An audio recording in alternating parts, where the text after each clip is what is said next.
శివ శివయను పేరుకు పెన వేసుకుంటిరా.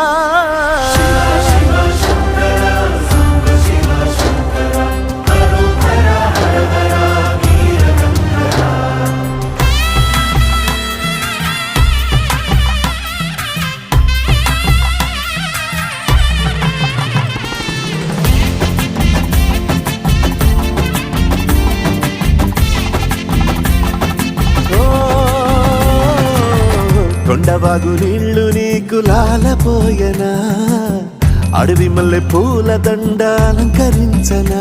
నా ఇంటి చంటి బిడ్డవు నువ్వు, ముప్పొద్దు నీతో నవ్వుల కొలువు. దుప్పి మాంసం ఇది నీకు తెచ్చినా. ఓ శివయ్య ఇప్పటినే ఉంది బిందు చేయనా. నేను సాగుతా కొనసాగుతలే బతుకు పొడుగునా.